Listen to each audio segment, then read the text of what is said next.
নমস্কার বন্ধুরা, কেমন আছেন সকলে? রিয়ার আরও একটি নতুন ব্লগে আপনাদের অনেক অনেক স্বাগত। তো আজ হলো শুক্রবার, ঘড়িতে সময় এখন ওই 10:30 মতো। সকালে ঘুম থেকে উঠে রান্নাবান্না সেরে সকলকে খেতে দিয়ে এবং রান্নাঘর পরিষ্কার পরিচ্ছন্ন করে লেগে পড়েছি এখন ঘরের কাজে।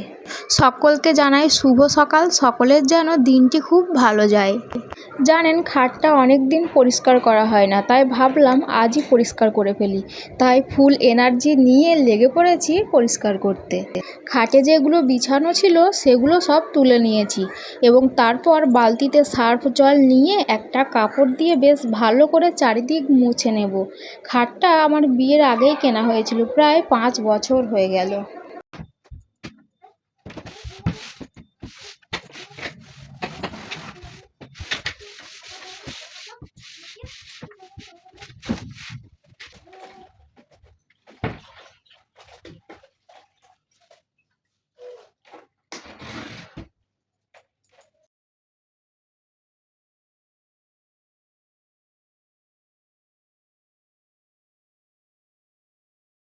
খাটের ওই দিকটায় রয়েছে শীতের পোশাকপত্র।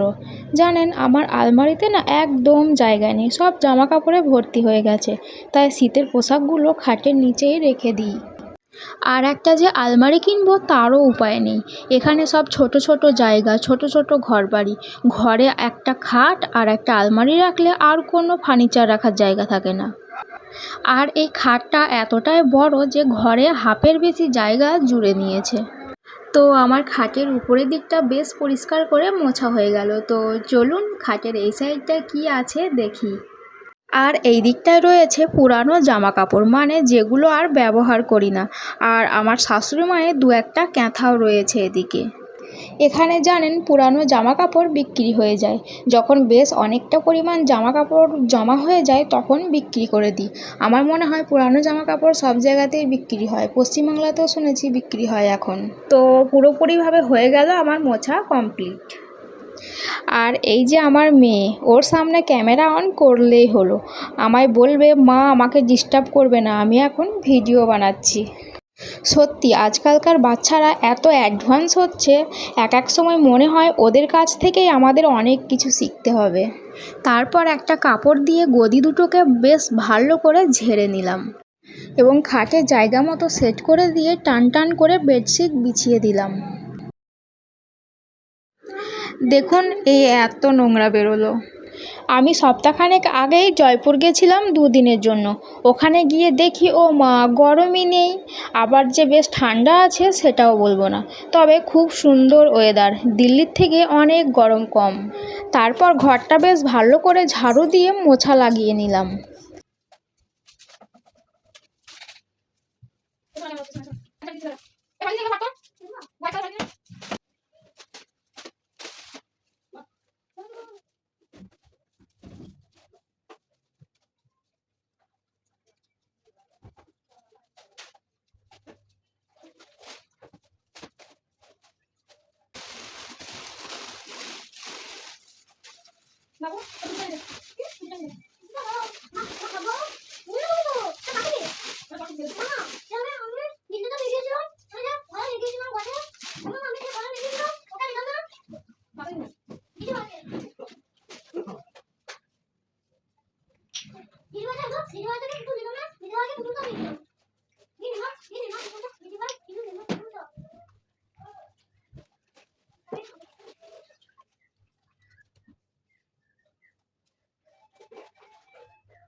আগে মেয়েকে স্নান করিয়ে দিলাম, কেননা আমি এবার মোছা লাগাবো, জামা কাপড় ধোবো।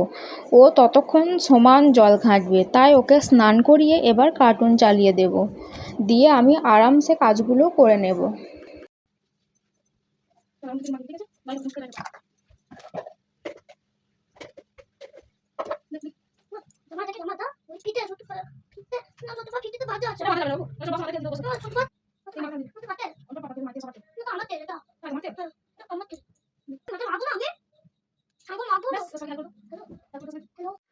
প্রচণ্ড জল তেষ্টা পেয়েছিল, তাই একটু বসে জল খেয়ে নিলাম এবং 2 মিনিট রেস্টও নিয়ে নিলাম। সত্যি আমরা কাজের মাঝে জল খেতেই ভুলে যাই, কিন্তু সেটা করলে তো হবে না, নিজের যত্ন নিজেকেই নিতে হবে, তাই না? নিজের মতো করে ভালো থাকতে হবে। নিজের ভালো থাকা, নিজের খুশি থাকার রিমোট কিন্তু নিজের হাতেই রাখতে হবে, কারোর হাতে দেওয়া যাবে না। সেটা একমাত্র নিজেকেই কন্ট্রোল করতে হবে, না হলে এই দুনিয়ার কাছে তুমি খেলনা বেনে যাবে। তারপর চলে এসেছি বেসিনটা পরিষ্কার করতে। আমি সপ্তাহে অন্তত 2 দিন পরিষ্কার করে থাকি। বেশি কিছু দিই না, চারিদিকে একটু সার্ফ ছিটিয়ে দিই, তারপর একটা ব্রুশ দিয়ে ঘষে দিই, তারপর জল দিয়ে ধুয়ে দিলাম এবং একটা শুকনো কাপড় দিয়ে ভালো করে চারিদিকটা মুছে দেব। এরপরে আর কিছু শ্যুট করিনি। তারপর চলে যাব রাতের বেলা ডিনার বানাতে।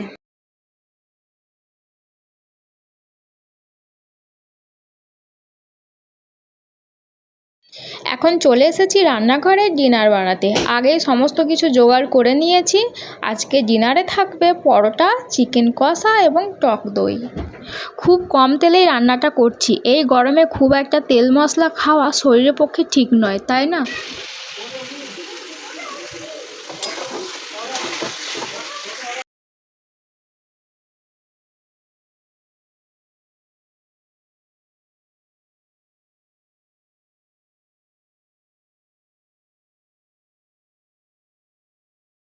তো ফাইনালি আমার চিকেন রান্না রেডি এবং পরোটাগুলো একে একে বানিয়ে নেব। ভেবেছিলাম যে রুটি বানাবো, কিন্তু আমার বর বলল পরোটা বানাতে, তাই পরোটা বানাচ্ছি। ওদিকে শাশুড়ি মা পরোটাগুলো বেলে দিচ্ছেন আর আমি একে একে সেঁকে নিচ্ছি। বাইরে কিন্তু বৃষ্টি হচ্ছে, খুব সুন্দর ঠান্ডা হাওয়া দিচ্ছে, আর এদিকে রান্নাঘরে এত গরম। আমরা কিন্তু রুটির মতো গোল গোল পরোটাই বানাই, বেশি তেল দিচ্ছি না, অল্প তেলেই বানাচ্ছি।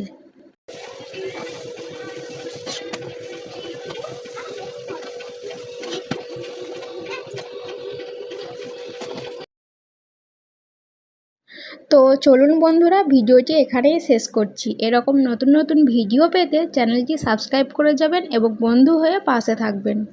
ফিরে আসবো নতুন একটি ভিডিও নিয়ে বন্ধুরা। ততক্ষণের জন্য সবাই ভালো থাকবেন, সুস্থ থাকবেন এবং হ্যাপি থাকবেন। ভালো লাগলে একটি লাইক করে যাবেন। তো গুড নাইট সবাইকে, টাটা।